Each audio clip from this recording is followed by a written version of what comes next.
میرے نبی کریم علیہ الصلوۃ والسلام کی صفائی کا، نفاست کا، حضور کے حسن کا، ظاہری حسن کا جو اللہ نے دیا تھا، اس کا حال یہ ہے کہ رب فرماتا ہے وَالضُّحَىٰ وَاللَّيْلِ إِذَا سَجَىٰ، محبوب تیرے چمکتے ہوئے چہرے کی بھی قسم ہو، اور جب اس کے گرد زلفیں چھا جاتی ہیں مجھے اس کی بھی قسم ہو۔ اور حضرت عبداللہ بن رواحہ نبی پاک کے صحابی ہیں، وہ فرماتے ہیں کہ حضور کوئی معجزہ نہ دکھاتے، نہ چاند توڑتے، نہ ڈوبا سورج موڑتے، نہ درختوں سے کلمہ پڑھواتے، کوئی معجزہ نہ دکھاتے، پھر بھی نبی پاک کا چہرہ اتنا خوبصورت تھا کہ لوگوں نے دیکھتے جانا تھا اور کلمہ پڑھتے جانا تھا۔ یہ حضور علیہ السلام کے ظاہری حسن کا حال تھا، لیکن اس کے باوجود اللہ کے محبوب آئینے کے سامنے کھڑے ہو کے کنگھی فرماتے تھے، تیل استعمال فرماتے تھے۔ اللہ کے محبوب علیہ السلام اپنے بالوں کے درمیان سے مانگ نکالتے تھے، آدھے بال ایک طرف ہوتے تھے، آدھے ایک طرف ہوتے تھے، اور صحابہ فرماتے ہیں کئی دفعہ حضور امامہ اتارتے تو ان بالوں کے بیچ جو خوشبو لگی ہوتی اس کا رنگ بھی ہم دیکھا کرتے تھے۔ حضور صاف لباس پسند کرتے تھے۔ ایک شخص کو حضور نے دیکھا، اس نے میلے کچیلے کپڑے پہنے، تو حضور نے ٹھنڈی آہ بھری، فرمایا کاش یہ دھو کے کپڑے پہنتا۔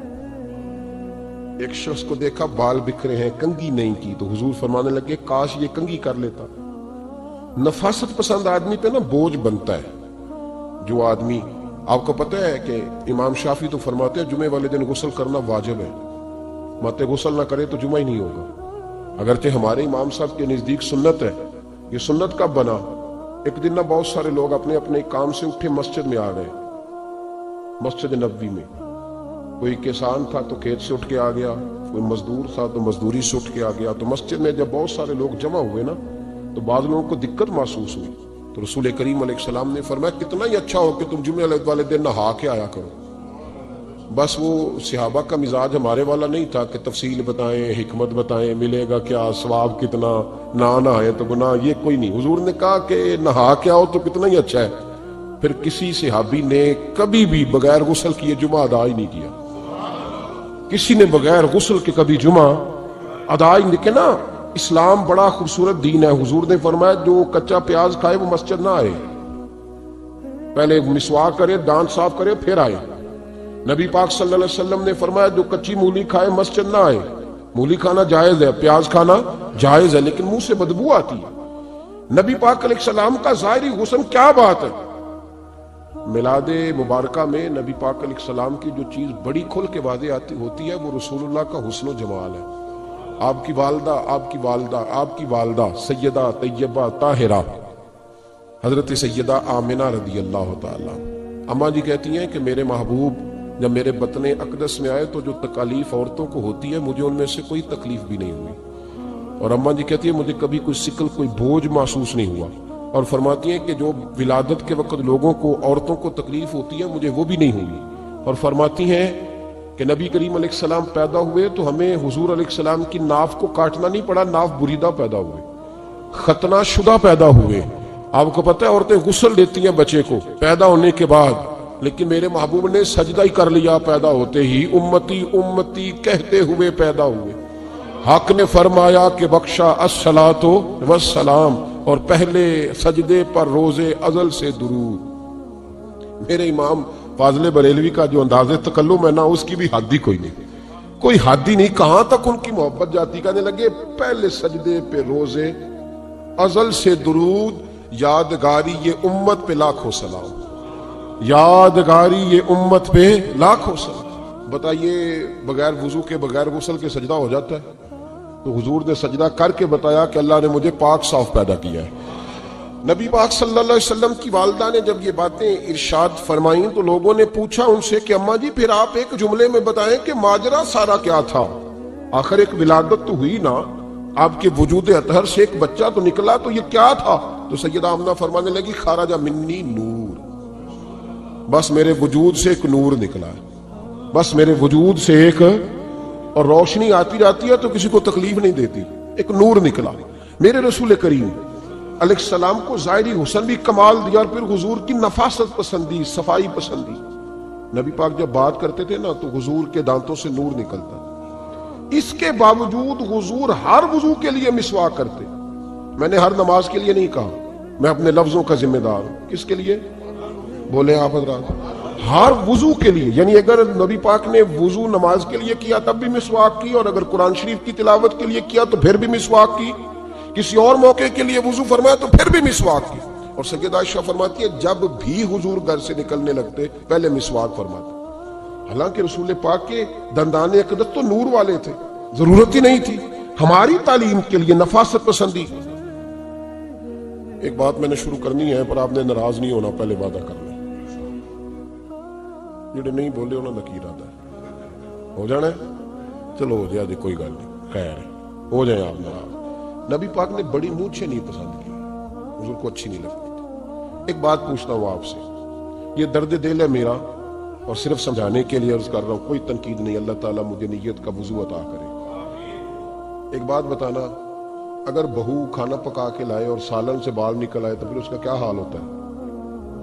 کئی تو بوڑھے پلیٹ اٹھا کے دیوار میں مارتے، ایسا ہی ہوتا ہے نا، یہ کیا ہے؟ اور اگر کبھی روٹی سے نکل آئے تو بیوی صاحبہ کا کیا حال ہوتا ہے؟ یہ کوئی طریقہ ہے کھانا پکانے کا؟ اور اللہ تعالیٰ معاف کرے، اگر کبھی ہوٹل میں چلے جائیں امیر لوگ 15,000 کا ڈنر کرنے، تو وہاں کسی سالن کی پلیٹ سے بال نکل آئے تو پھر تو پیسے کیا دینے ہیں، پھر تو ان کو اور جرمانہ ہو جاتا ہے۔ یہ تو سارے بال نکل آئے تو مشکل، اور ویسے بھی جو نفاست ہے نا طبیعت کی، اس پر بوجھ بنتا ہے، بال کھانے میں ہو آٹے میں ہو تو بوجھ بنتا ہے۔ تو بڑی مونچھوں والا دوست بھائی بزرگ جب پانی پیے گا تو بال پانی میں جائیں گے کہ نہیں جائیں گے؟ حکیم اور ڈاکٹر کہتے ہیں کہ کینسر کے مرض کا خطرہ ہے۔ اب باقی بھی راضی نہ ہو، حضور نے بڑی مونچھیں بھی پسند نہیں کی اور چھوٹی داڑھی بھی پسند نہیں کی۔ حضور نے فرمایا داڑھیاں بڑھاؤ، مونچھوں کو پست کرو، مشرکین کی مخالفت کرو۔ اور ایک مقام پہ رسول پاک علیہ السلام نے یہاں تک فرمایا کہ جو مونچھیں پست نہیں کرتا وہ ہم میں سے ہے ہی نہیں۔ نے سخت لفظ، ایک صحابی تھے، آپ یقین کریں نا، کئی دفعہ دوستوں کو کہنا پڑتا ہے، اور کئی دفعہ نا مجھے محسوس ہوتا ہے کہ یار ہم روز ہی کہتے ہیں، لیکن کہتے پتہ کیوں ہے کہ بوجھ بنتا ہے وہ بندہ جو اس طرح کی طبع کے ساتھ آتا ہے، جو حضور نے پسند نہیں کیا۔ ایک شخص نبی پاک کے سامنے آیا، قاضی عبدالدائم دائم صاحب نے لکھا ہے، بڑی خوبصورت بات لکھی ہے، کہنے لگے حضور کے سامنے وہ اکثر آیا کرتا تھا تو مونچھیں بڑی تھی، حالانکہ داڑھی بھی بڑی تھی، مونچھیں بھی بڑی تھی۔ 2-4 دفعہ حضور نے باتوں باتوں میں تحت اللفظ سمجھایا، کچھ بندے نہیں سمجھتے، تحت اللفظ سمجھاؤ یا بڑا کھول کھول کے سمجھاؤ پر بات سمجھنے کو تیار نہیں ہوتے۔ پتہ نہیں کیا ایسا حسن ہے بھئی، جو حسن نبی پاک نے پسند نہیں کیا وہ کبھی حسن ہو سکتا ہے، کبھی خوبصورتی ہو سکتی ہے، وہ کسی کا ذاتی کلچر تو ہو سکتا ہے پر دین کی تہذیب نہیں۔ نبی کریم علیہ السلام نے کئی دفعہ سمجھایا تو ان کی سمجھ میں بات نہ آئی۔ ایک دن وہ بیٹھے ہوئے تو حضور نے ایک صحابی سے فرمایا کینچی لاؤ، کہنے لگے میں سمجھ گیا کہ میرے ساتھ کچھ ہونے لگا ہے۔ ساتھ ہی حضور نے فرمایا ایک مسواک بھی لانا، کہنے لگے میں نے کہا بچت ہو گئی، میرے تو دانت صاف ہے۔ تو یہ شاید اس کی بات ہونے لگی ہے جس کے دانت بھی ٹھیک نہیں۔ دونوں چیزیں جب آ گئی نا تو حضور اٹھے اور نبی پاک نے مسواک ان کے ہونٹوں پہ رکھی، اسی سے آمی ہونٹوں کے اوپر مسواک رکھ کے تو اوپر سے حضور نے مونچھیں کاٹ لی۔ فرمایا یہ نہ ایسا کرو، یہ چیز مجھے پسند نہیں ہے۔ حضور نے نفاست پسندی کو، اب تو اللہ تعالیٰ خیر کرے ملانگا آ گیا مارکیٹ میں، ملانگ درویشی فقیری، ان کے پاس رش بھی زیادہ ہے، ان کے درباروں پہ بھی رش زیادہ ہے۔ جی کہتے ہیں حضرت صاحب درویش آدمی ہے، بھئی روٹی تو پورے ٹائم پہ کھاتا ہے، مونچھیں کٹوانے میں ہی درویش ہو گیا ہے، نہ بال کٹواتا ہے نہ مونچھیں کٹواتا ہے۔ یہ گرو نانک کی تعلیمات ہیں، یہ نبی پاک کی تعلیم نہیں۔ وجود کا کوئی بال نہ کٹوانا یہ سکھوں کا طریقہ ہے، مسلمانوں کا یہ انداز، یہ کدھر کی فقیری ہے؟ دین کوئی غلاظتوں والا ہے معاذ اللہ، کہ بابا کپڑے نہیں بدلتا، بابا غسل نہیں کرتا، بابا بال نہیں کٹواتا، بابا ہے پاگل ہے؟ قطعی طور پر کوئی فقیری نہیں، فقیری صرف وہ ہے جو میرے نبی نے کیا ہے صلی اللہ تعالی۔ اس منبر پر بیٹھنا فقیری ہے چونکہ حضور ہر جمعے بیٹھا کرتے تھے، مصلی پہ نماز پڑھانا فقیری ہے چونکہ حضور ہر جمعے ہر 5 نمازوں کی حضور امامت فرماتے تھے۔ دین کی تبلیغ کرنا فقیری ہے جو میرے نبی پاک کیا کرتے، خلاف پیغمبر کسے راہ گزیر، وہ فقیری نہیں، وہ تماش بھی نہیں ہے، لوٹنے کا طریقہ ہے، اس کے علاوہ کوئی سٹائل نہیں۔ فقیری صرف وہ ہے جو رستہ میرے رسول پاک نے ہمیں عطا فرمایا، اس سے ہٹ کر کوئی فقر نہیں۔ میری بات کی سمجھ آ گئی آپ حضرات کو؟ نبی پاک علیہ السلام صاف لباس، اچھے کپڑے، اجلا انداز۔ اچھا جو بات جہاں میں لے کے جانا چاہ رہا ہوں اس کو سمجھیں۔ ایک آدمی ظاہری طور پر بڑا خوبصورت ہو پر کپڑے میلے کچیلے پہنے، وہ بھی بندہ اچھا نہیں لگتا۔ ظاہری بھی حسن ہو، کپڑے بھی اس کے صاف ہو، لیکن بولے سخت، باتیں ترش کرے، تلخ جملے بولے تو اس کی بھی ساری پرسنالٹی ڈیمیج ہو جاتی ہے، ختم۔ بڑا اچھا آدمی تھا، بڑا نورانی چہرہ تھا، بڑی خوبصورتی تھی، بڑا صاف ستھرا تھا، بڑا پاکیزہ تھا، کپڑے بھی بڑے خوشبو والے پہنے ہوئے تھے، بڑے صاف ستھرے لباس میں ملبوس تھا، لیکن جب اس نے بات شروع کی اور بزرگ تھا، سفید داڑھی تھی، معاذ اللہ تعالیٰ کسی بچے کو گالی دے دی، اچھا لگتا ہے؟ مجھے بتائیں اس کے پاس بیٹھنے کو دل چاہتا ہے؟ اس کی ساری پرسنالٹی جو ہوتی ہے وہ خراب ہو جاتی ہے، شخصیت کا جو ایک بھرم ہوتا ہے وہ ٹوٹ جاتا ہے۔ ایک روایت میری نظر سے گزری اور کیا ہی انداز ہے، امام زرقانی نے لکھی، ایک صحابی ہیں حضرت ابو قرصافہ رضی اللہ تعالیٰ عنہ، حضرت ابو قرصافہ رضی اللہ تعالیٰ عنہ فرماتے ہیں میں چھوٹا تھا، میری اماں اور میری خالہ مجھے ساتھ لے گئیں، میں نے کہا کہاں جانا ہے؟ کہنے لگے آؤ نبی پاک کا کلمہ پڑھنے جانا ہے۔ پڑھیے درود شریف صلی اللہ، سارے پڑھیے، پھر پڑھیے ایک دفعہ صلی اللہ تعالی علیہ۔ حضور کا ذکر ہو تو فوراً درود پڑھنا چاہیے۔ نبی کریم علیہ السلام کی بارگاہ میں نا میری خالہ اور میری اماں دونوں مجھے ساتھ لے گئیں کلمہ پڑھنے۔ کہتے ہیں جب ہم حضور کی بارگاہ میں پہنچے، کلمہ پڑھا، واپس آئے تو میری اماں اور میری خالہ آپس میں بات کرنے لگی۔ میری خالہ کہنے لگی تو نے دیکھا ہے ان کا بولنا کتنا مزیدار تھا؟ میری خالہ کہنے لگی تو نے تو وہ دیکھا لیکن وہ جو غلام آیا تھا اس کے ساتھ ان کا رویہ کتنا پیارا تھا، تو نے دیکھا جب وہ کھانا کھا رہے تھے تو پہلا خیال انہوں نے ہمارا کیا۔ بار بار وہ ان کا ذکر کرتی، کہتے آپس میں حضور کی شانیں بیان کرتی، میری اماں بھی میری خالہ بھی۔ بالآخر بات لمبی ہو گئی تو میری اماں بولی، کہنے لگی بس کر، ہم کتنی عظمتیں بیان کریں گے، مجھے تو 3 باتیں سمجھ میں آئی ہیں۔ کتنی؟ 3 باتیں مجھے سمجھ میں آئی ہیں۔ کہا وہ کیا؟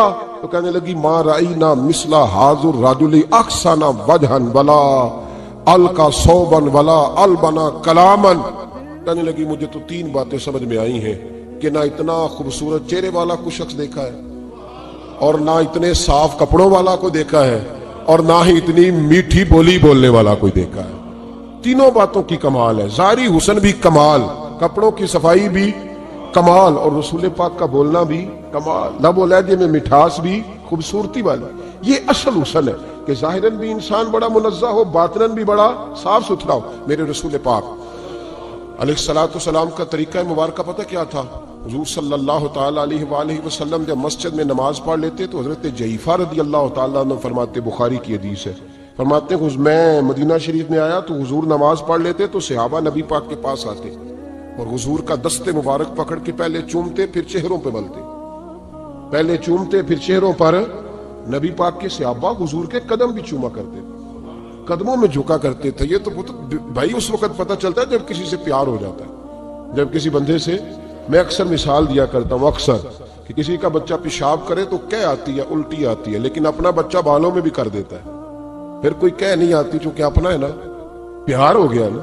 اب وہ کیفیت جب کسی سے محبت ہو جاتی ہے نا تو کچھ چیزیں صرف سمجھنے کی نہیں، کچھ چیزیں ایسی ہوتی ہیں جو محسوس کرنے والی ہوتی۔ اس نے کہا تھا عشق ایک ڈھونگ ہے، میں نے کہا تجھے عشق ہو خدا کرے، پھر کوئی تجھے اس سے جدا کرے، تو اسے تسبیحوں پہ پڑھا کرے، تو اسی کا نام جپا کرے، تو گلی گلی پھرا کرے، پھر میں کہوں کہ عشق ایک ڈھونگ ہے اور تو نہیں کہا کرے، پھر میں کہوں کہ عشق ایک ڈھونگ ہے اور تو۔ اس نے کہا تھا عشق ایک ڈھونگ ہے تو میں نے کہا تجھے عشق ہو خدا کرے۔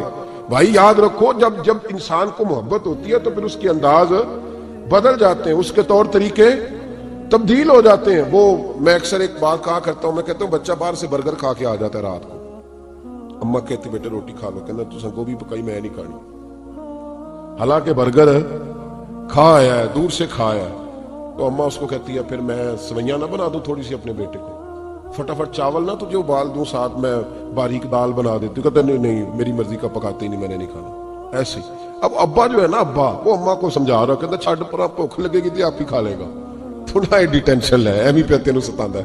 اماں کیا کہتی ہے؟ کہتی نہیں مجھے نیند نہیں آ رہی، کھائے گا تو سکون آئے گا۔ اب اس کو آپ لاکھوں دلیلیں دیں کہ سیانا بیان ہے، بچہ نہیں ہے، 22 سال کا ہے، 24 سال کا، چھوڑ تو کیا کر رہی ہے؟ لیکن اماں کو کوئی سمجھا سکتا؟ کیوں نہیں سمجھا سکتا کہ اسے اپنے بیٹے سے پیار بڑھا ہے؟ وہ کیا کرے، وہ مجبور ہے، اس کے دل کی کیفیت اس طرح کی ہے کہ کوئی دنیا کی طاقت اسے سمجھا سکتی، سوال ہی نہیں پیدا ہوتا کوئی اسے سمجھا سکے۔ یہ ممکن کیسے ہو، کیسے سکتا ہے؟ یہ محبت ہے۔ میرے رسول پاک علیہ السلام کے صحابی حضرت جعفہ فرماتے ہیں میں حضور کی بارگاہ میں آیا تو صحابہ کیا کرتے؟ نبی پاک کا دست مبارک پکڑتے، پہلے چومتے پھر چہرے پہ ملتے، بخاری ہے، فرماتے ہیں میں نے کہا یہ کیا کر رہے ہیں؟ پھر اچانک میرا بھی دل کیا ذرا کر کے تو دیکھو، کچھ چیزیں چکھنے پہ پتہ لگتا ہے کتنی مزیدار ہے۔ کہتے ہیں میں بھی قریب گیا، حضور کے دست مبارک میں نے ہاتھ ڈالا، فرماتے ہیں ہاتھ پکڑا ہی تھا کہ نبی پاک کا ہاتھ برف سے بھی زیادہ ٹھنڈا۔ فرماتے ہیں پھر میں نے پکڑ کے چہرے پہ ملا تو کستوری سے زیادہ خوشبو آ رہی تھی دست مبارک۔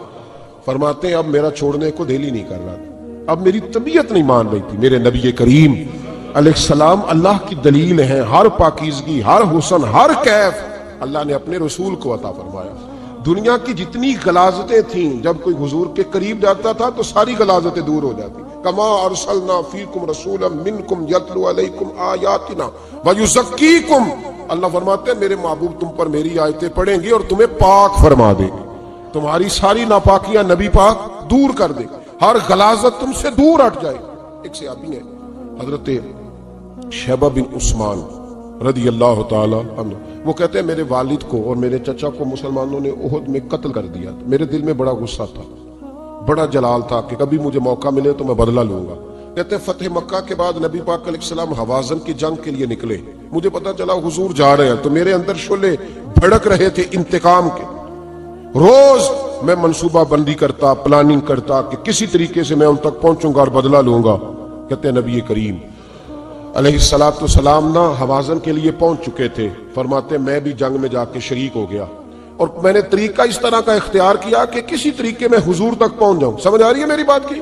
نبی کریم علیہ السلام تک کسی طریقے پہنچ جاؤں۔ فرماتے ہیں لڑتے لڑتے، لڑائی کے دو طریقے ہوتے تھے، کبھی تو ایسے ہوتا تھا کہ ایک دو آدمی مل کے آپس میں لڑتے تھے، پھر گمسان کا رن پڑتا تھا، گھمبیر ہو جاتی تھی جنگ، سمجھ نہیں آتی تھی تیر کہاں سے آیا، نیزہ کہاں سے آیا۔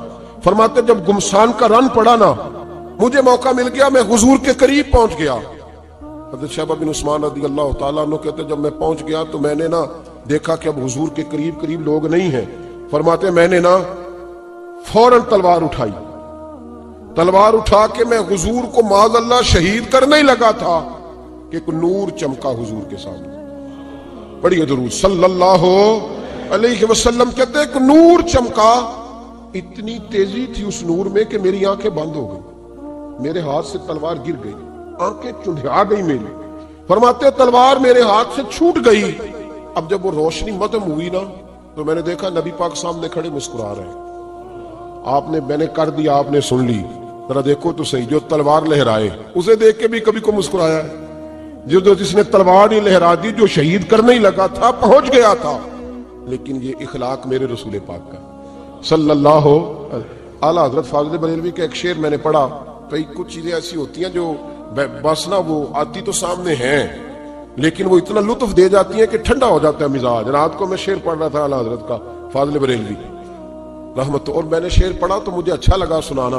ایک دوست کو میں نے فون کیا، میں نے کہا یار ذرا شعر تو سن لے، یہ پہلی دفعہ نظر سے گزرا ہے، ابھی سیدھا سادہ لیکن روح تک اتر گیا۔ اعلیٰ حضرت فرمانے لگے نبی پاک کے بارے میں، فرمانے لگے سیدھی سیدھی روش پر کروڑوں درود، سیدھی سیدھی روش پر، بالکل سیدھی ہے حضور کی باتیں، کسی پیچیدگی کی ضرورت نہیں۔ کہنے لگے سیدھی سیدھی روش پر کروڑوں درود، سادی سادی طبیعت پہ لاکھوں سلام، سادی سادی طبیعت پہ سیدھی سیدھی روش پر کروڑوں درود اور سادی سادی طبیعت پہ لاکھوں سلام۔ میرے نبی کریم صلی اللہ علیہ وسلم مجھے دیکھ کے مسکرائے اور فرمایا جب حضور مسکرائے نا تو میں نبی کریم علیہ السلام کو دیکھ کے حیران ہوا کہ میں نے تلوار تانی تھی اور حضور نے مسکرانا شروع کیا۔ فرماتے اب حضور نے مجھے بلایا، آواز کے ساتھ نہیں بلایا، حضور نے اشارہ کیا یوں کر کے، فرمایا ادھر آؤ نا۔ فرماتے مجھے اب یہ بھی سمجھ نہیں آئی کہ کس نے مجھے اٹھا کے حضور کے قریب کر دیا۔ فرماتے میں نبی کریم کے قریب گیا تو حضور نے میرے دل پر 3 تھپکیاں دی۔ ایک تھپڑ ہوتا ہے، ایک تھپکی ہوتی، پتا ہے نا فرق کا؟ ایک تھپڑ کو مارے تو جلال آتا ہے اور تھپکی دے تو پیار آتا ہے۔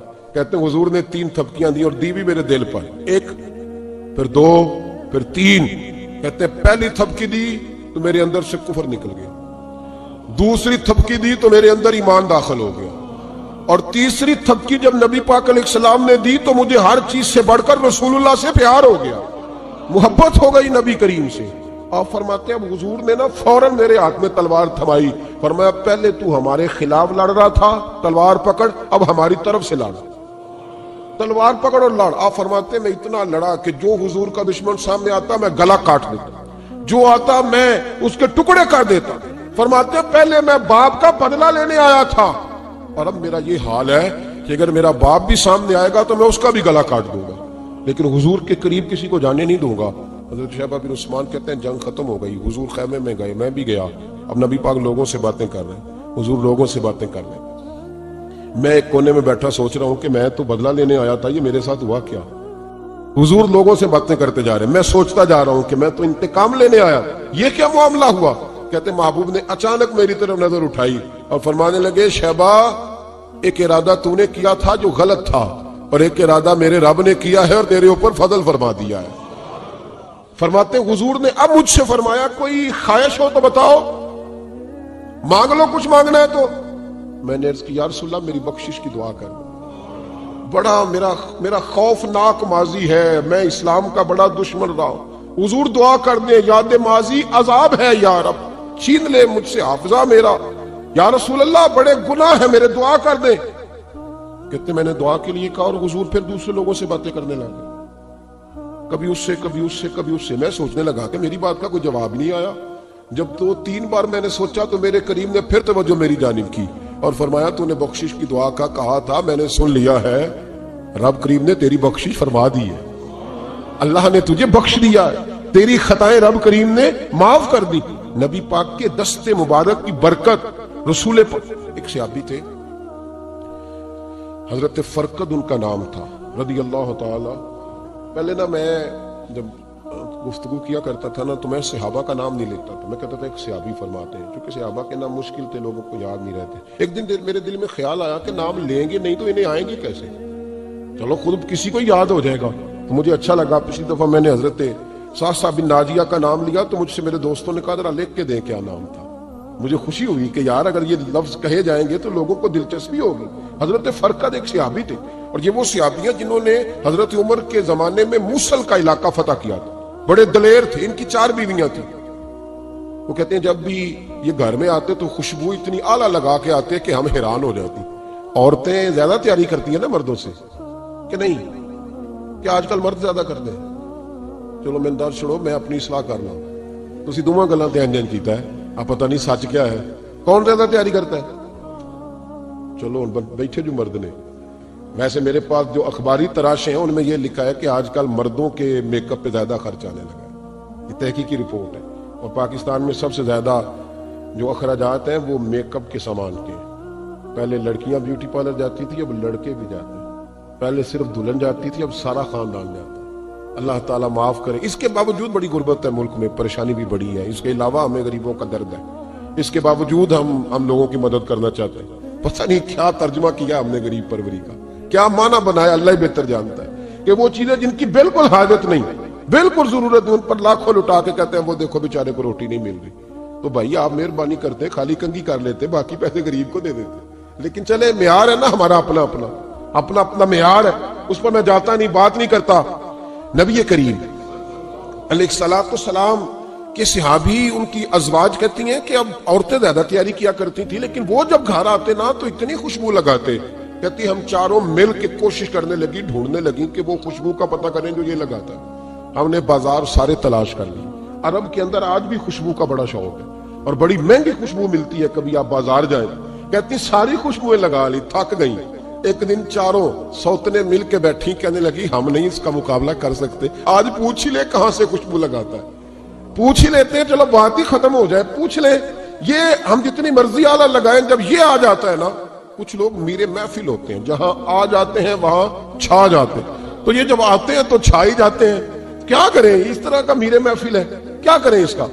فرمانے لگی ایک دن چاروں سوتنوں نے مل کے ان کو بٹھا لیا, کہنے لگی بتاؤ تو صحیح خوشبو کون سی لگاتے ہو. کہنے لگے کوئی بھی نہیں, کبھی لگائی نہیں, آج تک نہیں لگائی. تو کہتی ہے بیویاں کہنے لگی صحابہ تو غلط بیانی نہیں کرتے, پر آپ کیا بات کر رہے ہیں, یہ کیسے ہو سکتا ہے کہ آپ آتے ہیں تو ہم حیران ہو جاتی ہیں. فرمانے لگے جس دن کی تم لگی ہوئی ہو نا میری خوشبو کا مقابلہ کر دے, مجھے پہلے دن کا پتا ہے. تو میں نے کہا چلو زور لگا ہی لے, دیکھ ہی لیتے ہیں کہاں تک بات جاتی ہے تمہارے پاس جتنا زور لگا لو. بہرحال میں اللہ کی قسم اٹھا کے کہتا ہوں کبھی نہیں لگائی, تو بیویاں کہنے لگی پھر بتا تو صحیح، تو ایک دلیر آدمی ہے، اور جو دلیر لوگ ہوتے ہیں وہ خوشبوؤں کے اور کپڑوں کے اور ان چیزوں میں زیادہ وقت نہیں لگاتے، ان کے تو مشن اور طرح کے ہوتے ہیں، آپ تو مجاہد قسم کے آدمی ہیں پر ہر وقت خوشبو آتی ہے۔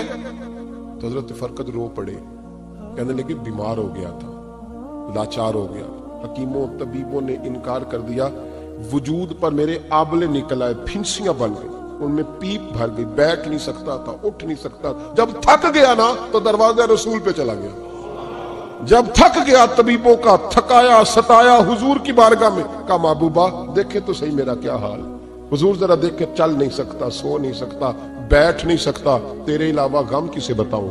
کہتے ہیں حضور نے فرمایا ستر ڈھانپ لے، باقی سارے کپڑے اتار دے، ستر ڈھانپ لے، کہتے ہیں ٹخنوں سے لے کر ناف تک میں نے ستر ڈھانپ لی، باقی سارے کپڑے اتارے۔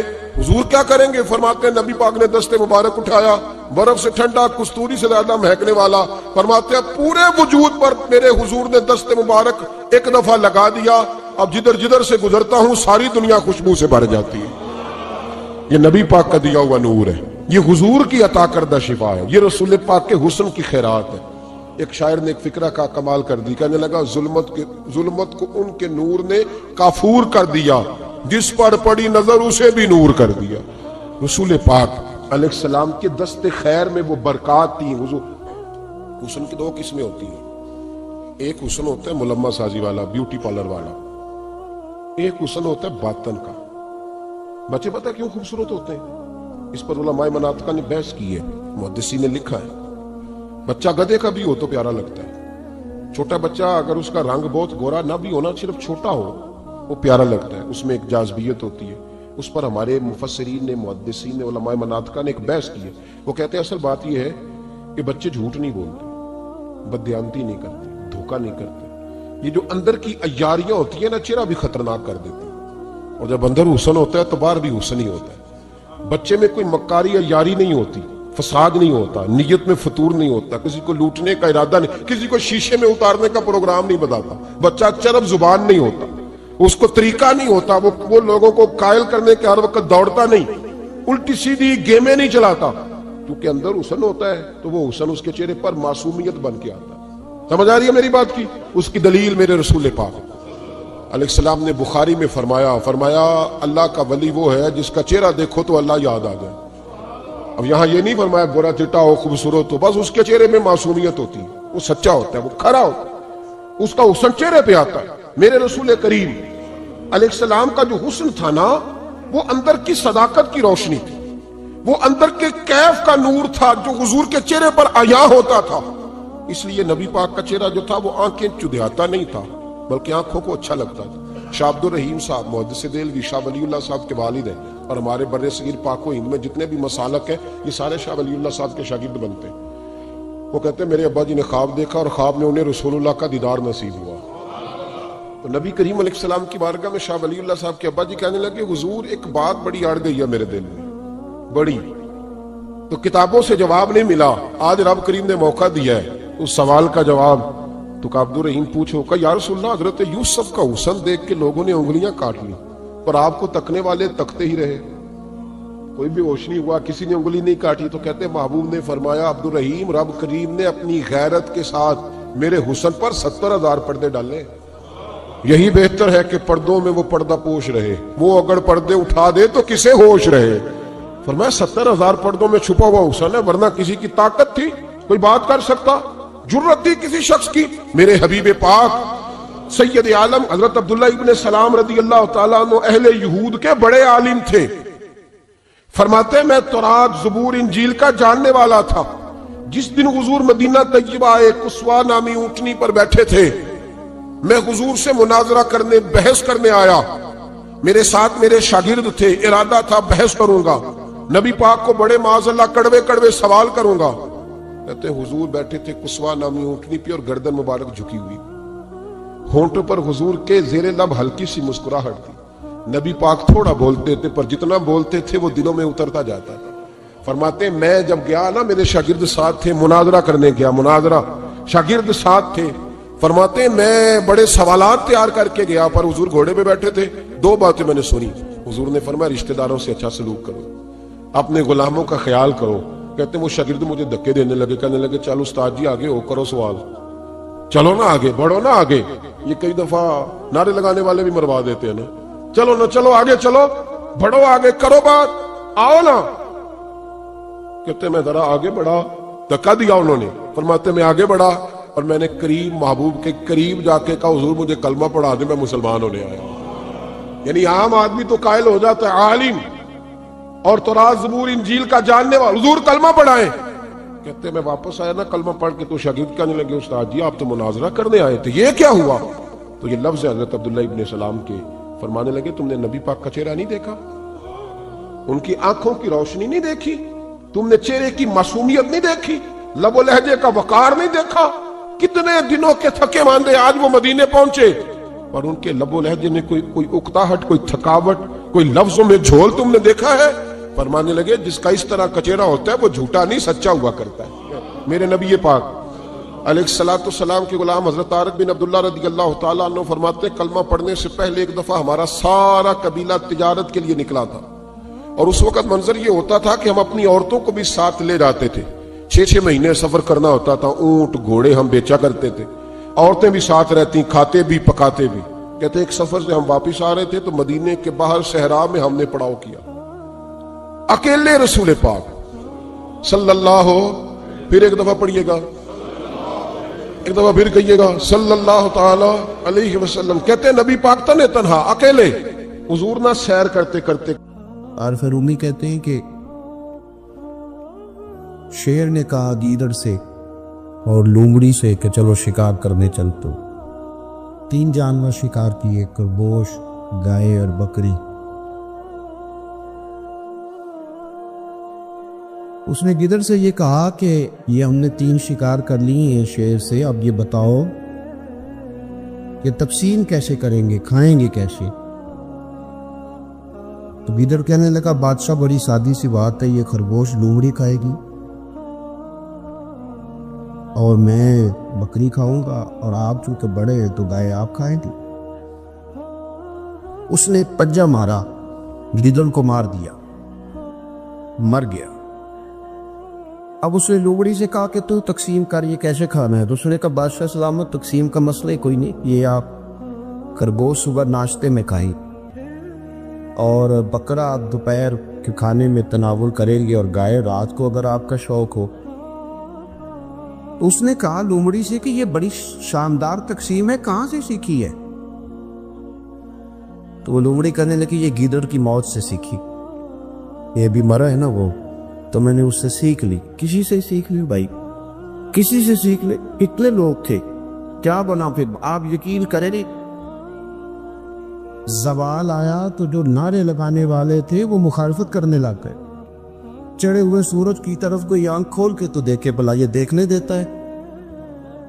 لیکن جب عصر کے بعد زوال کا وقت ہوتا ہے تو لوگ چھتوں پہ چڑھ چڑھ کے گھورتے ہیں، لوگ دیکھتے ہیں. وقت زوال ہے نا، اب آنکھیں چندیادی نہیں، اب سب دیکھ، اپنی آپ کو اس غفلت سے باہر نکالے. یہاں کچھ لوگ شغل میں لگے ہوئے ہیں، صبح سے شام تک مذاق ہے، کچھ موبائل پہ لگے ہوئے، وہ سمجھتے ہیں کہ زندگی وہی ہے جو موبائل کے اندر ہے، باہر شے کوئی نہیں. کچھ لوگ ایسے ہیں جو تعلقات بنانے کو لگے ہوئے ہیں، میرا فلانے سے بھی تعلق ہے، میرا فلانے سے بھی تعلق ہے، میں اس سے بھی اس کو بھی روٹی کھلانا چاہتا ہوں، وہ اس کام لگے ہوئے. کچھ ایسے ہیں جو زمینیں جائیدادیں بنانے لگے ہوئے، تو وہ پیسے آ جائیں تو زندگی سکھی ہے، نہ آئیں تو وہ تکلیف لیں. ہم نے طرح طرح کی غفلتیں اپنی طبیعت پہ اوڑھ لی ہیں. ہمیں خبر ہے کہ ہماری کتنی نمازیں قضا ہو، ہمیں پتہ ہے کہ میں اگر تھوڑا سا شغل میلے سے نکلوں تو میں بہت سارے حقوق العباد ادا کر سکتا ہوں. ہمیں پتہ ہے کہ یہ وقت جو میں نے کپ میں لگا دیا اس میں میں پورا سپارہ تلاوت کر سکتا. ہمیں خبر ہے، لیکن اپنی اس غفلت کو توڑنے کو تیار نہیں ہوتا، باہر نہیں نکل. غفلت تو پھر تیزی سے وہ غفلت آگے کی طرف بڑھ رہی ہے، وہ پھیل رہی. اور اگر آپ نے سمجھنا ہے، نصیحت حاصل کرنی ہے، پھر ایک جملہ بھی کافی. اور اگر کوئی شخص سمجھنا نہیں چاہتا تو پھر بحث در بحث ہے، پھر سوال در سوال ہے. وہ جی حقوق بھی بڑے ہیں، دنیا بھی رکھنی تھی. مولانا آپ بات تو ٹھیک کر رہے ہیں پر بچوں کے بیاہ بھی کرنے تھے، تو اگر آپ بچوں کے بیاہ سے پہلے فوت ہو گئے اگر آپ دنیا داری ایک ہفتہ مہینہ نبھا سکے چلے گئے تو ہر کام کے اندر اگر ہم غافل رہیں گے ہر کام، تو درویش کہتے جو دم غافل سو دم کافر، سانو مرشد اے ہو پڑھایا۔ حضرت جنید بغدادی رحمۃ اللہ علیہ فرمایا کرتے تھے مجھے جوان بزرگوں کی ضرورت ہے۔ کن بزرگوں کی ضرورت ہے؟ جوان بزرگوں کی۔ حضرت صاحب جوان بزرگ کون سے ہوتے ہیں؟ تو فرماتے وہ جوانی، لیکن وہ اپنی عادتیں بزرگوں والی بنا رہے ہیں۔ وہ یہ نہیں کہیں کہ ابھی تو پتہ نہیں بڑا ٹائم باقی ہے، وہ وقت پہ اپنے معاملات کو سمیٹ ہو، ان میں سنجیدگی آ رہا ہے۔ حضرت سیدنا عیسیٰ روح اللہ علیہ السلام گزر رہے تھے تو ایک آدمی بڑا پریشان تھا، اونٹ چلا رہا تھا۔ آپ اس کے قریب سے گزرے تو دیکھا بڑی آزمائش میں ہے۔ آپ نے فرمایا کیوں پریشان؟ اس نے کہا حضرت یہ ایک اونٹ ہے، بڑا ہی شرارتی ہے، بڑا دوسروں کو کاٹتا ہے، کھاتا ہے، پھکاتا ہے، اس کی وجہ سے سارا ریوڑ بکھر جاتا ہے، میں اس کو گھیرتا ہوں لیکن باز ہی نہیں آتا۔ حضرت عیسیٰ روح اللہ علی نبینا علیہ الصلوۃ والسلام اس کے قریب گئے اونٹ کے، اس کا کان اٹھایا اور کان کے اندر کوئی بات کی۔ آپ تشریف لے گئے، 6 ماہ کے بعد واپس آئے، اونٹ لاغر ہو گیا، کمزور ہو گیا، مشکل سے چلتا ہے، گھاس کم کھاتا ہے، کمزور ہو گیا۔ آپ واپس تشریف لائے تو اس شخص سے پوچھا اسے کیا ہوا؟ کہنے لگا ایک بزرگ گزرے تھے، نہ جانے اس کے کان میں کیا کہہ گئے۔ آپ نے فرمایا میں ہی ہوں، میں عیسیٰ ہوں، اللہ کا پیغمبر۔ آپ کیا کہہ گئے اس کے کان میں؟ تو آپ فرمانے لگے کچھ بھی نہیں، میں نے تو صرف اتنا تک کہا تھا کہ تو بھی تو ایک دن ماری جائے گا، آخر تو موت ہی ہے نا، طے تو یہی ہے نا کہ تو نے مرنا ہے، جتنا مرضی بھاگ لے، جتنی مرضی شرارت کر لے، جتنا مرضی شغل بنا لے، آخر موت ہے، طے ہے کہ تو نے مرنا ہے، کہ یہی ہے تیرا۔ آپ نے یہ لفظ کہہ کے واپس نکلے تو وہ شخص آپ کا چہرہ دیکھنے لگا۔ اب نے فرمایا تجھے کیا ہوا؟ کہنے لگا حضور جانور سمجھ گئے، ہمیں بھی تو اب سمجھ جانے چل، اب ہمیں بھی تو سمجھنا چاہیے نا، یہ سمجھ کیا ہے، ہمیں بھی تو سمجھنا چاہیے۔ آپ اگر غفلت سے باہر آئے دیں، اگر آپ سنجیدہ ہو جائیں، آپ کی گفتگو میں لب و لہجے کے اندر محسوس ہوگا کہ یہ شخص اس طرح کا نہیں ہے۔ ایک پالیسی ہوتی ہے پکی، ایک انسان زندگی میں منصوبہ بندی کرتا ہے جس میں دیر پا چلتا، ایک پالیسی ہوتی ہے ڈانگ ٹپاؤ،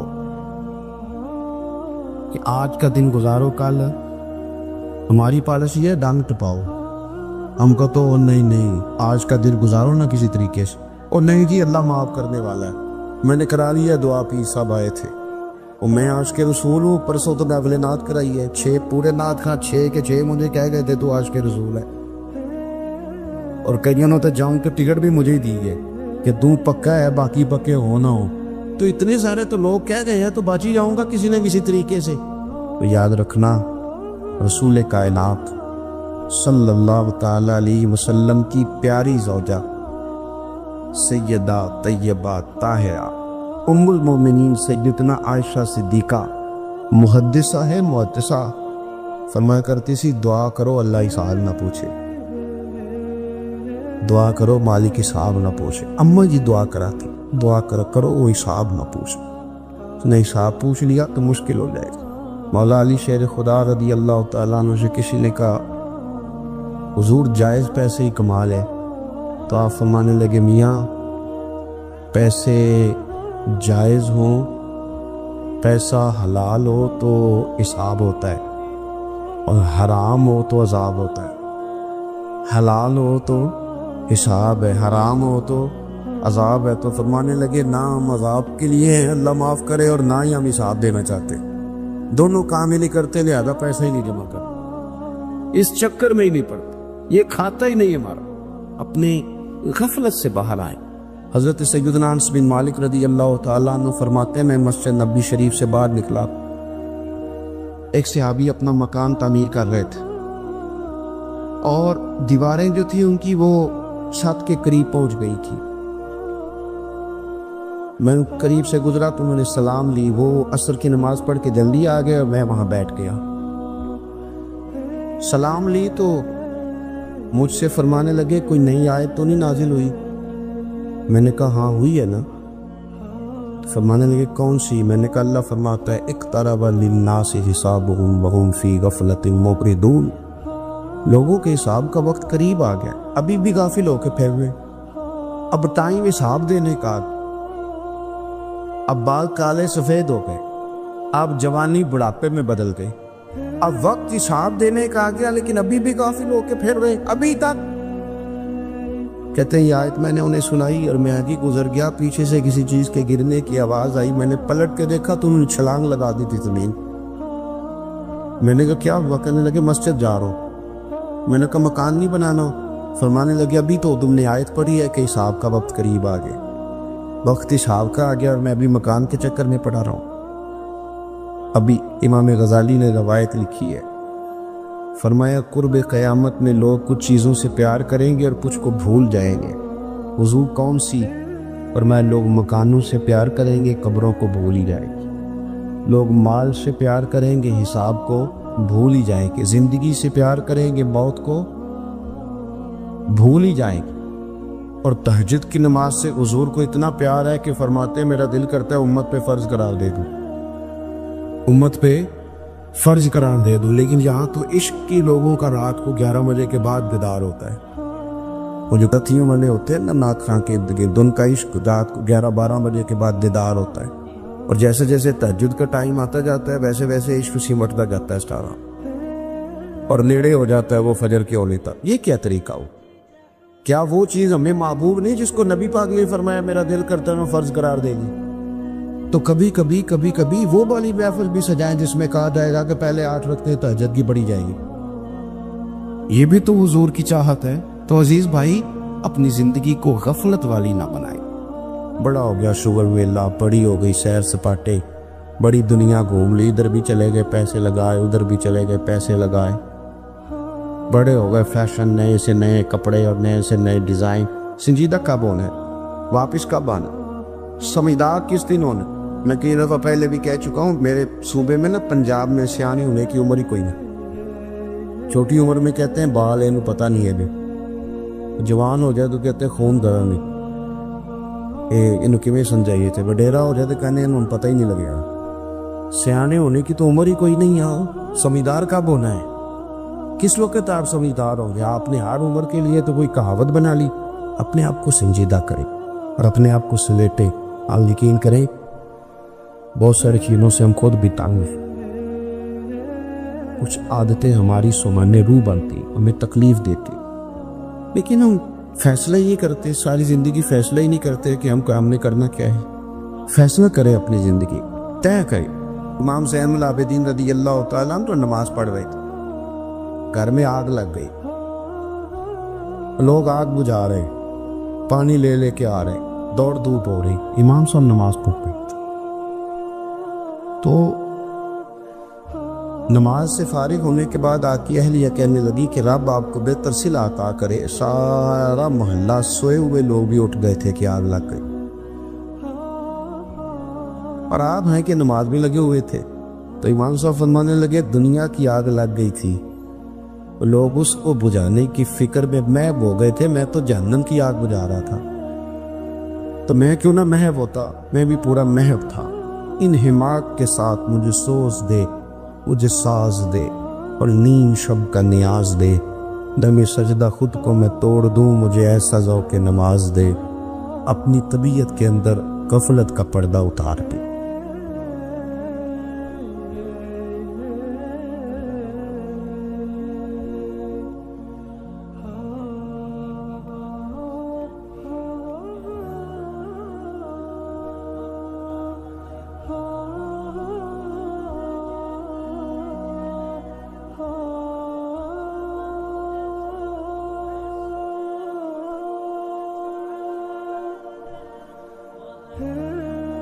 حضرت ابو ہریرہ رضی اللہ تعالیٰ عنہ فرماتے ہیں کہ جنگ کا موقع تھا تو سینکڑوں لوگ تھے جنگ کے اندر، تو فاقے کی کیفیت آ گئی، تو میرے پاس ایک ڈبہ تھا جس میں نے کھجوریں بند کی ہوئی تھی۔ کہتے ہیں بہت سارے لوگوں نے کہا بھی کہ ذرا دکھاؤ کیا ہے، تو میں نے کوئی نہیں دکھایا۔ سارے بچے نہیں اپنا ٹفن کھولنے دیتے، ہاں، اور جو بچوں کو اسکول سے واپس آ کے شکایتیں ہوتی ہیں ان میں ایک شکایت یہ بھی ہوتی ہے کہ ٹیچر نے میرا 3 دفعہ ٹفن چیک کیا ہے۔ یہ بھی شکایتیں ہوتی ہیں، سارے بچے نہیں کھولنے دیتے۔ فرماتے میرے پاس ایک ڈبہ تھا، اس میں کھجوریں تھیں، تو کئی لوگوں نے کہا بھی تو میں نے نہیں قریب آنے دیا، تو پھر مجھے رسول کریم صلی اللہ علیہ وسلم نے فرمایا ابو ہریرہ تیرے پاس کیا ہے؟ تو میں نے کہا حضور میرے ڈبے میں کھجوریں، اس برتن میں کھجوریں۔ حضور نے فرمایا ادھر لانا۔ کہتے ہیں میں لے کے آیا تو حضور نے فرمایا اسے الٹ۔ کہتے ہیں میں نے الٹی تو میں نے گنی تو 21 کھجوریں نکلی، ٹوٹل 21 کھجوریں۔ میں کہہ چکا ہوں کہ آج امت کا بڑا مسئلہ یہ ہے کہ دولت کی کمی نہیں، برکت کی کمی ہے، انسانوں کی کمی نہیں، اتحاد کی کمی ہے۔ آج ایسا نہیں کہ ہمیں باتیں نہیں ہیں، ہمیں سمجھ نہیں ہے، آج باتوں کی، سمجھ کی، اس کی کمی نہیں، مسئلہ تو یہ ہے کہ عمل کا رستہ مفقود ہو گیا۔ کھجوریں کہتے ہیں 21 نکلی، تو حضور نے اس ڈبے پہ اپنا دست مبارک رکھا۔ حضور نے فرمایا بلا لشکر والوں کو کھجوریں کھلائیں۔ کہتے ہیں 10 لوگ آتے رہے، کھجوریں نکلتی رہیں، لوگ کھاتے رہے۔ حضرت ابو ہریرہ فرماتے ہیں راج کے کھائیں صاحب نے، اور جب میں نے پلٹ کے دیکھا تو ابھی بھی کھجوریں باقی تھی۔ حضرت ابو ہریرہ رضی اللہ تعالیٰ عنہ فرماتے ہیں وہ 21 کھجوریں تھی، اتنے سارے لوگ کھا گئے، تو میں ذرا پلٹ کے دیکھ رہا تھا کہ میرے ڈبے میں کیا رہ گیا، ٹیفن میں کیا رہ گیا، پیچھے کیا بچا ہے۔ تو کہتے ہیں جب میری وہ کیفیت دیکھی نا بار بار دیکھنے کی، تو رسول کریم مسکرائے، اور حضور نے مسکرا کے فرمایا ابو ہریرہ پریشان نہ ہو، بس اسے کبھی الٹنا نہ، نکالتے رہنا اور کھاتے رہنا۔ حضور نے دست مبارک لگایا، فرمایا الٹنا نہیں، نکالتے رہنا تو کھاتے رہنا۔ حضرت ابو ہریرہ کہتے ہیں حضور کا وصال ظاہری ہونے تک میں نکالتا رہا، کھاتا رہا، کھجوریں ختم نہیں ہوئی۔ کہتے ہیں صدیق اکبر تخت پہ بیٹھے، وہ لوگوں میں کھولتا رہا، میں کھاتا رہا، وہ ختم نہ ہوئی۔ اب تنگی یہ داماں پہ نہ جا، اور بھی کچھ مانگ۔ کہتے ہیں دور آیا سیدنا فاروق اعظم کا، میں نے 12 سال، بتاؤ اس کے نیچے کون سا باغ لگا تھا کھجوروں کا، کون سا وہاں ڈیپو تھا جہاں سے سٹاک آ رہا تھا، بس ایک دست مصطفیٰ ہے نا جو لگ گیا ہے۔ یہ وجود اتنا متبرک ہے، اتنا برکت والا۔ حضرت ابو ہریرہ رضی اللہ تعالیٰ عنہ فرماتے ہیں سارا دور حضرت عمر کا میں نے کھجوریں نکالی اور کھائیں۔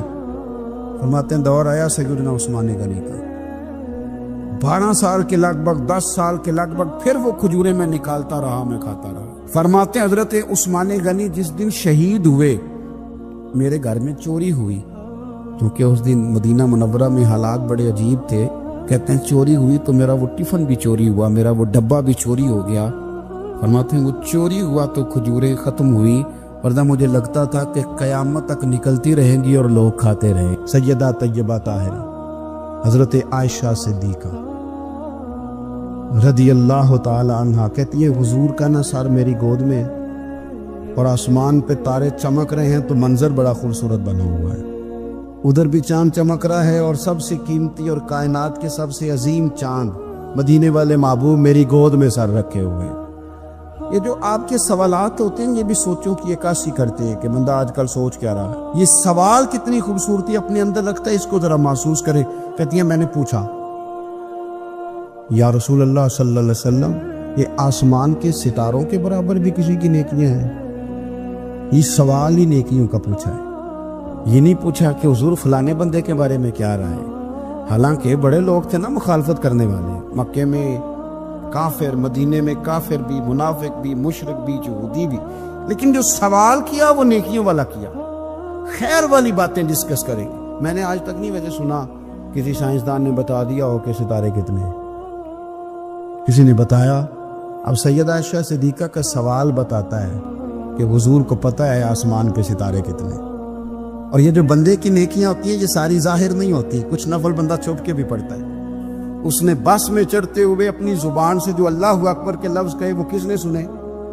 لیکن سیدہ عائشہ صدیقہ کا یہ پوچھنا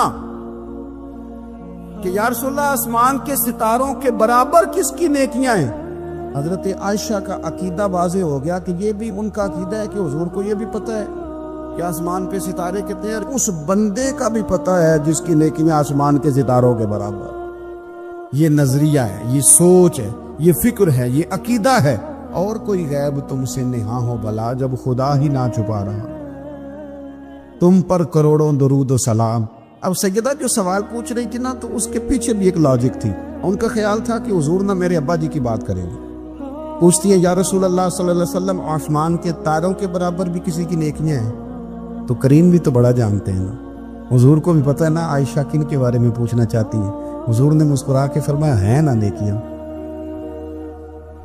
تو حضرت عائشہ کہتی ہے میری طبیعت کھل گئی کہ ابھی ذکر ہوگا میرے والد کا اور بات بڑی دور جائے گی اور میں بڑی راضی ہوں گی. بیٹی کا تو دل کرتا ہے نا ایک بار کو تعریف کرے اس کے والد کی, تو کہتی ہے ایک دفعہ اور کرو, پھر کہو وہ کیا کہہ رہے تھے آپ, بچوں کو بھی بتاؤ. یہ ذوق ہوتا ہے نا, بیٹیاں وفادار بڑی ہوتی. حضرت عائشہ صدیقہ رضی اللہ تعالیٰ عنہ کہتی میں کھل گئی, یا رسول اللہ واقعی کسی کی نیکیاں آسمان کے ستاروں کس کی؟ فوراً ان کا خیال تھا حضور سیدنا صدیق اکبر کا ذکر کریں گے, تو حضور مسکرائے, فرمایا عائشہ آسمان کے ستاروں کے برابر نیکیاں میرے عمر کی ہیں. عمر فاروق کی نیکیاں ہیں آسمان کے ستاروں کے برابر. اب وہ جو ذہن میں سوال چھپا ہوا تھا وہ زبان پہ آ گیا, جو پس منظر میں تھا وہ زبان فوراً بولی کہ یا رسول اللہ صلی اللہ علیہ وسلم اگر آسمان کے ستاروں کے برابر عمر کی نیکیاں تو ابو بکر صدیق کا کیا حال ہے؟ میرے والد کی بھی تو بات کرے نا. اب حضور مسکرائے, یعنی اس بات کو سمجھ گئے کہ عائشہ کہاں لانا چاہتی تھی, پتہ تو پہلے تھا. اب رسول کریم علیہ السلام نے فرمایا عائشہ آسمان کے ستاروں کے برابر نیکیاں ہیں میرے عمر کی, لیکن ابو بکر کی زندگی کی ایک نیکی عمر کی ساری نیکیوں سے بڑھ کر. ابو بکر کی تم کرو نا ان کے 12 سالوں کی خلافت کا ذکر کھول کے کرو, تم جناب عمر کے قوانین کی بات کرو تو کھول کے کرو, تم کہو کہ حضرت عمر نے انقلاب برپا کیا تو بالکل کیا, تم کہو کہ سیدنا فاروق اعظم رضی اللہ تعالیٰ عنہ نے دنیا کو امن کا, سکون کا, غیرت کا, جہاد کا, شوق کا پیغام دیا تو بالکل دیا. لیکن فرمایا یہ ذہن میں رکھ لینا کہ عمر کی ساری زندگی کی نیکیاں ایک طرف اور صدیق اکبر کی ایک نیکی ایک طرف. ایک نیکی وہ شارحین نے باتیں کی ہیں, وہ کہتے ہیں یہ جو حضور نے نیکی کی بات کی ہے تو یہ غار ثور والی نیکی ہے. غار ثور والی وہ جو 3 دن اور 3 راتیں جناب صدیق اکبر کو موقع ملا نا بٹھا کے اپنے محبوب کو, اپنے حضرت عبداللہ ابن عمر رضی اللہ تعالیٰ عنہ بیمار ہو گئے, شدید علیم تھے, طبیعت مبارک میں کمزوری آ گئی, کچھ کھانے کو دل نہیں کرتا تھا, گھر والے بار بار کہتے کچھ کھا لیجئے کچھ کھا لیجئے, نہیں کھاتے تھے. بالآخر حضرت نافع آپ کے غلام تھے, ان سے کہنے لگے کہیں سے مچھلی مل جائے نا تھوڑی سی میں کھاؤں گا. تو کہتے ہیں میں سارے مدینے میں ڈھونڈتا رہا, مچھلی نہ ملی. اگلے دن بھی ڈھونڈی تو نہ ملی, تیسرے دن بھی ڈھونڈی تو نہ ملی. تو فرمانے لگے یار بس چھوٹی سی خواہش ہے, کوئی فرض نہیں ملتی تو رہنے دے. کہتے ہیں چوتھے دن مچھلی مل گئی, میں 1.5 دینار کی مچھلی لایا, لا کے حضرت عبداللہ ابن عمر رضی اللہ تعالیٰ عنہ کے سامنے جو مچھلی رکھی تو آپ نے لقمہ روٹی کا توڑا تھا, مچھلی کو لگانے لگے کہ دروازے پہ فقیر نے آ کے آواز دی کچھ کھانے کو دو. تو حضرت عبداللہ ابن عمر نے روک لیا اور ہنسے. کئی دفعہ دے ہم بھی دیتے ہیں پر ہمارا چہرہ دیکھنے والا ہوتا ہے, اتنے ہم غصے میں ہوتے ہیں, دے دیتے ہیں, لیکن جو چھلوٹیں ہوتی ہیں نا چہرے والی وہ گنی نہیں جاتی. ہنسے فرمایا دیکھو میرا اللہ کتنا قریب ہے, وہ مجھے بچانا چاہتا, اٹھا بار دیا جا کے. تو خادم اب حکم کا پابند تھا, وہ لیت اللہ تو کر نہیں سکتا تھا, وہ گیا اور جا کے دے آیا. فقیر جب سارے محلے سے آٹا اکٹھا کر لیتے تو پھر ایک جگہ جا کے بیچتے بھی ہیں. دے آیا, وہ 2 گلیاں آگے گزرا تو میں پیچھے دوڑا گیا, میں نے کہا سچ بتا کھانی ہے کہ بیچنی ہے؟ وہ کہنے لگا جو بھی سبب لگ جائے کر جاؤں گا, آپ نے دے جو دی ہے. تو کہتا ہے میں نے اسے کہا کہ یہ 1.5 دینار کی میں نے خریدی تھی, اگر تو 2 دینار کی مجھے بیچ دے. تو آج کل مچھلی مدینے میں مل نہیں رہی, تو میں اپنے آقا کو دے دوں گا, وہ یہی کھائیں گے, بیمار ہیں. تو کہنے لگا جی بسم اللہ, مجھے کیا اعتراض ہے, 2 دینار مل رہے ہیں, 1.5 کی مچھلی, اور 1.5 کی بھی کسی نے نہیں خریدنی تھی, اب تو پک گئی.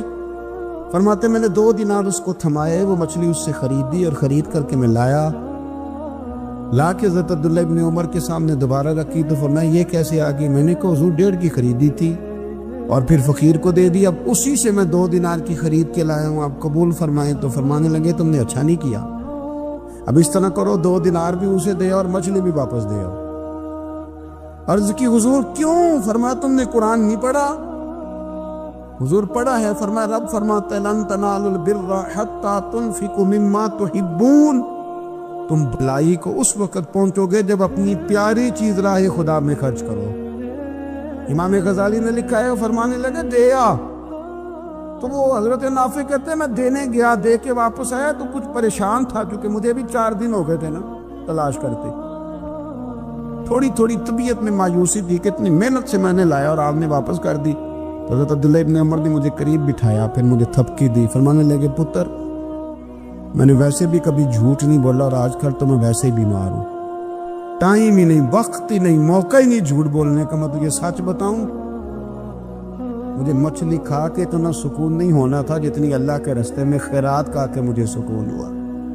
تو تجھے تو میری راحت سے غرض ہے نا کہ مجھے راحت کیسے ہوتی ہے، تو مجھے سکون ملا ہے راہ خدا میں دے، میں نفسانی خواہش پوری کر لیتا تو یہ میرا نفس کل پھر مجھ سے مچھلی مانگتا، پرسوں کہتا نہیں چھوٹے گوشت کی یخنی بھی چاہیے۔ ہم لوگ الجھ گئے ہیں، بہت بڑے قیدی ہیں اپنے آپ کے، بڑے قیدی ہیں، سارا دن اپنی خواہشات کی تکمیل میں بھاگے رہتے ہیں،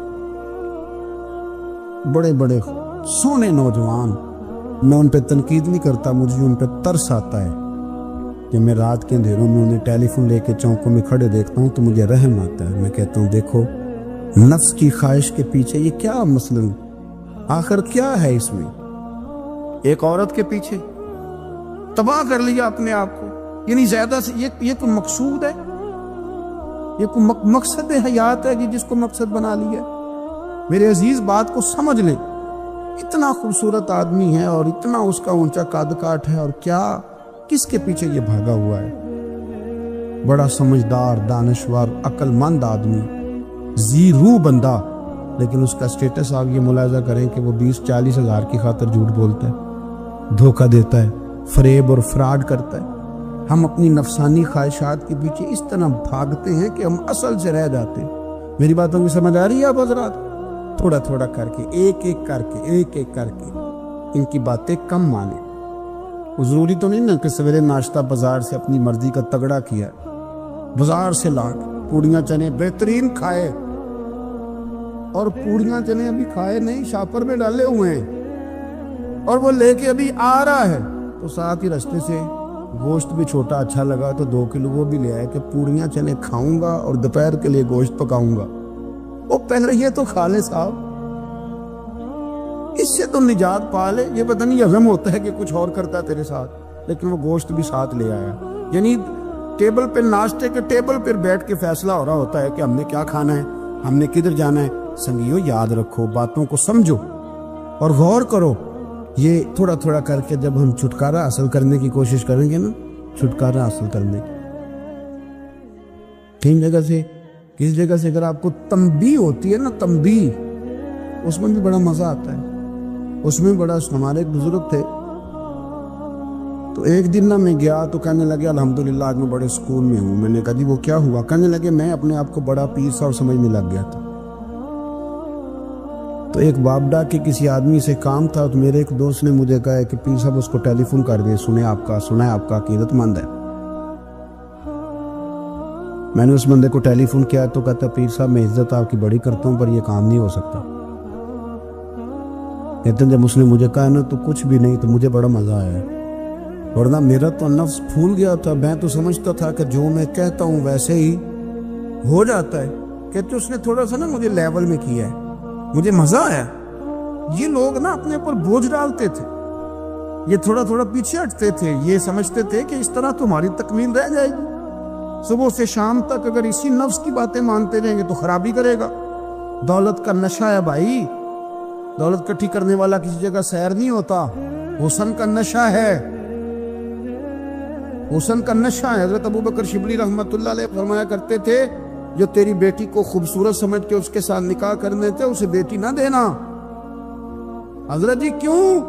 فرمایا حسن تو تھوڑے دن کے بعد ختم ہو جائے گا، پھر وہ اس کی قدر نہیں کرے گا، وہ تو کہیں اور منہ مارتا پھرے گا۔ حضرت ابوبکر شبلی رحمۃ اللہ تعالیٰ علیہ کی بیٹی خوبصورت تھی، ایک نوجوان کہنے لگا میرا نکاح کر دیں۔ آپ فرمانے لگے پتر تو 1 مہینے کے بعد آنا، کر دوں گا۔ بڑی موٹی تازی خوبصورت صاحبزادی، تو حضرت نے اسے دوائی کھلائی، اسے پخانے لگ گئے۔ جو پخانہ کرتی ایک مٹکے میں سنبھال دیتے. تھوڑا وقت گزرا تو وہ ہڈیوں کا پنجر بن گئی. مہینے بھر میں دست اتنے آئے کہ کمزور ہو گئے.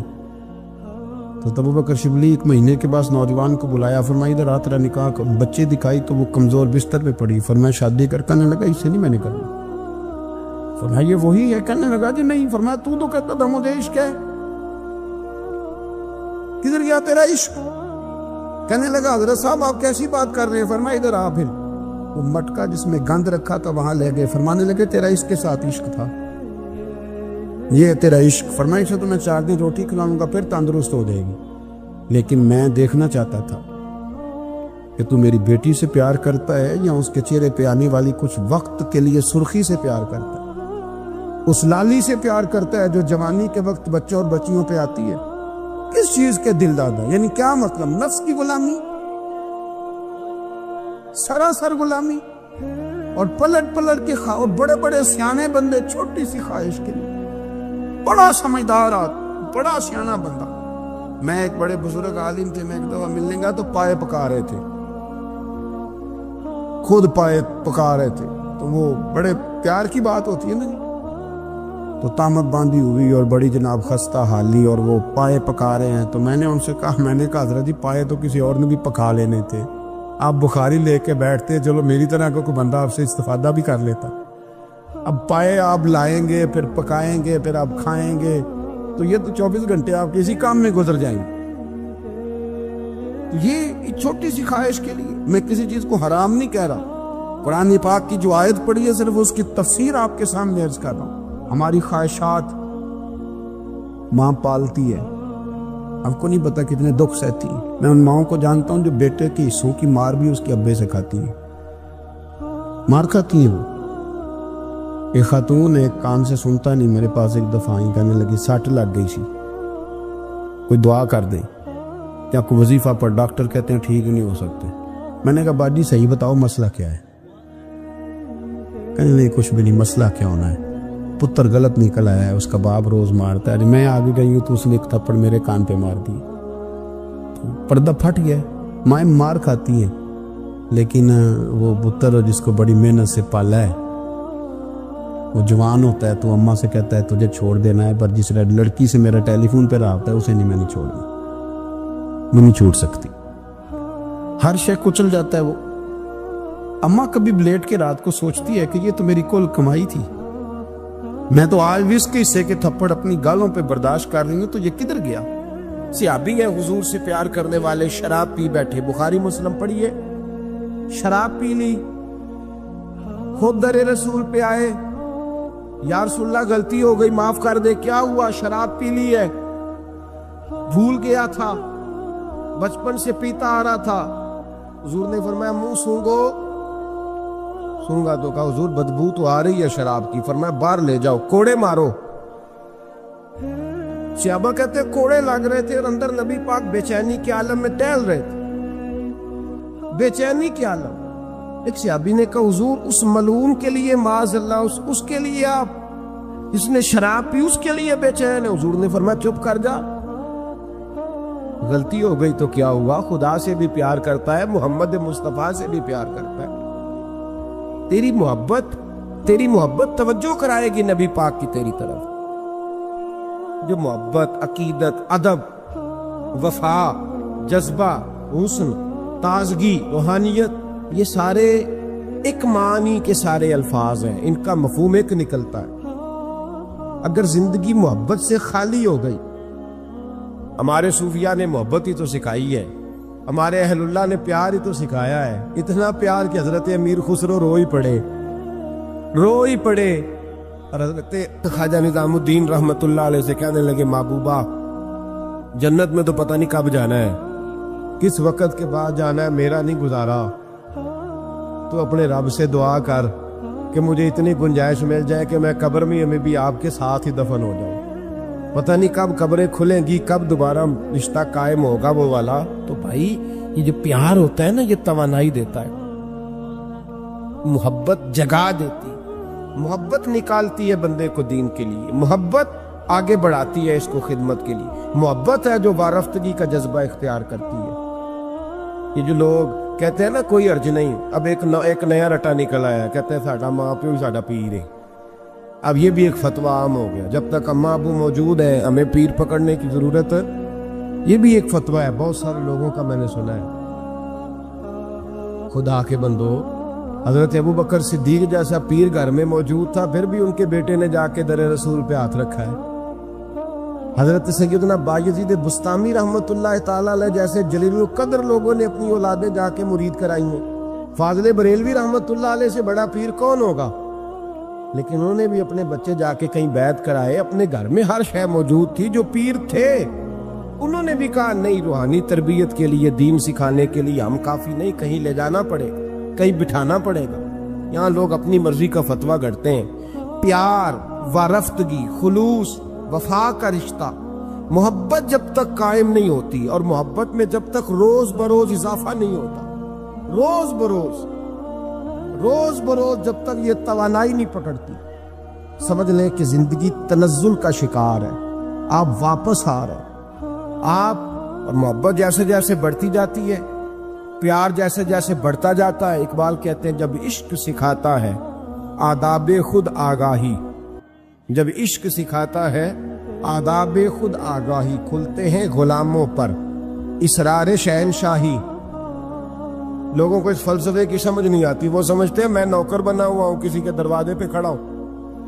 اقبال کہتے ہیں جب تجھے عشق آداب سکھا دے گا نا، تو پھر اگر تو غلام بھی ہوگا تو اللہ تجھے شہنشاہ بنا دے گا، پھر تجھے آداب شہنشاہی کا پتہ چلے گا۔ تو زندگی میں پیار، محبت، خلوص، یہ چیزیں آپ کو قریب کر دیتی ہیں اللہ رسول کے۔ میرے رسول پاک علیہ السلام نے اپنے دین میں جس چیز کا سب سے زیادہ قدر بیان فرمایا اور جس چیز کی سب سے زیادہ اہمیت بیان فرمائی، وہ محبت ہے۔ محبت خشک نہیں ہونی چاہیے۔ محبت کے اندر کبھی بھی، حضرت خواجہ حسن بصری رضی اللہ تعالیٰ عنہ یہ حضرت علی کے شاگرد ہیں، مولا علی شیر خدا کے شاگرد ہیں۔ اور ایک روایت ایسی بھی ملتی ہے کہ بچپن تھا ان کا تو نبی پاک کے گھر چلے جاتے تھے، تابعی ہیں، بہت چھوٹے تھے جب حضور کا وصال ہوا، صحابہ کے شاگرد ہیں۔ ایک دفعہ حضرت ام سلمہ کہتی ہیں کہ نبی پاک صلی اللہ علیہ وسلم کا بچا ہوا پانی پڑا تھا تو وہ بھی حضرت حسن بصری اٹھا کے پی گئے۔ یعنی حضور علیہ السلام کا جھوٹا پینے کا بھی اللہ نے انہیں، لعاب دہن شدہ پینے کا بھی بڑے صاحب بصیرت تھے۔ ایک بہت مالدار 30 سال کا نوجوان آ گیا، عبد الواحد زید۔ حضور میں نے مرید ہونا ہے۔ آپ نے فرمایا تو میرا بھائی بن جا، مجھ سے دین سیکھ، مرید ہو کے کیا کرے گا؟ کہنے لگا حضور میں باریکی تک پہنچ گیا ہوں۔ بھائی تو شریک ہوتے ہیں، تو مجھے بھائی نہ بنائے، مجھے غلام بنائے۔ تابع داری وہی کر سکتا ہے جو غلامی کرے۔ بھائی تو شریک ہوتے ہیں، وہ تو مقابلہ کرتے ہیں، غلام بنائے۔ حضرت حسن بصری، حضرت عبد الواحد بن زید رحمت اللہ علیہ فرماتے ہیں میں کروڑ پتی تھا، ہیرے جواہرات کا ٹھکانہ ہی نہیں تھا۔ تو حضرت حسن بصری رحمت اللہ علیہ فرمانے لگے تیرا میرا سٹیٹس ایک نہیں، تو میرا غلام کیسے بنے گا؟ تیرے گھر میں تو خود 20 غلام ہیں، تیرا میرا سٹیٹس نہیں، میں غریب آدمی ہوں، ایک وقت کھا لیتا ہوں، 2 وقت بھوک کاٹ لیتا ہوں، تو شہزادہ ہے، سٹیٹس نہیں بنے گا۔ عبد الواحد بن زید گھر گئے، اپنے غلاموں کو کھڑے کھڑے آزاد کر دیا، رشتہ داروں کی لسٹ بنائی، سب کو دعوت کھلائی، جو گھر کے اندر مال دولت تھا ان میں بانٹ دیا، باقی پڑوسیوں کو دے دیا، جو کپڑے پہنے ہوئے تھے وہ بھی اتار کے صدقہ کیے، ٹاٹ کا لباس پہن کے حضرت حسن بصری کے سامنے آ کے کھڑے ہوئے۔ خواجہ حسن بصری نے نظر اٹھائی، کہا اچھا یہ حال کیسے ہو گیا؟ کہ حضور ہر شے بیچ آیا ہوں۔ کہا کیوں؟ فرمانے لگے آپ نے کہا تھا تیرا میرا سٹیٹس نہیں، اب تو ایک ہو گیا ہے نا، اب تو سٹیٹس ایک ہو گیا نا، اب غلامی ملے گی۔ آپ نے فرمایا 3 شرطوں پہ قائم رہنا، 3 شرطوں پہ۔ ایک، اللہ والوں پہ زندگی میں اعتراض نہ کرنا، کبھی اللہ تعالیٰ کے بندوں پر اعتراض، کوئی چیز نظر آئے بھی تو شکوہ نہ کرنا، سمجھ لینا کہ میری نگاہ کی غلطی ہے۔ اور دوسرا، روز اپنے اوپر محنت کرنا، محبت کم نہیں ہونی چاہیے، بڑھنی چاہیے۔ اور تیسرا فرمایا مجھے کہنے کی ضرورت نہ پڑے کہنے کی ضرورت، تجھے اشارہ سمجھ جانا چاہیے۔ عبدالواحد بن زید کہنے لگے حضور ملے گا کیا؟ آپ فرمانے لگے یہ تیرا مطالبہ بھی غلط ہے، وہ تو بعد کی بات ہے، ملتا کیا ہے۔ غلامی میں آ گئے، فرماتے ہیں 30 سال نوکری کی حضرت کی، 30 سال۔ لوگ کہنے لگے بابا پھر ملا کیا؟ فرمانے لگے تم نے بھی مطالبہ غلط کیا ہے، یہی تو میں کر بیٹھا تھا۔ کہا ملا کیا؟ آپ فرمانے لگے میرا اس وقت حال یہ ہے کہ لوگ دعا کر کے رب سے لیتے ہیں، میں دعا نہیں کرتا، ابھی میں سوچتا بھی پورا نہیں، میرا رب وہ چیز پہلے مجھے عطا فرما دیتا۔ بغداد کے لوگ کہتے ہیں بغداد میں قحط پڑ گیا، بارش نہیں ہوتی تھی، بارش نہیں ہوتی تھی۔ کٹھے ہو کے سارے گئے، آپ بغداد آئے ہوئے تھے، کٹھے ہو کے لوگ گئے، کہا حضور بارش نہیں ہوتی، مہربانی فرمائے۔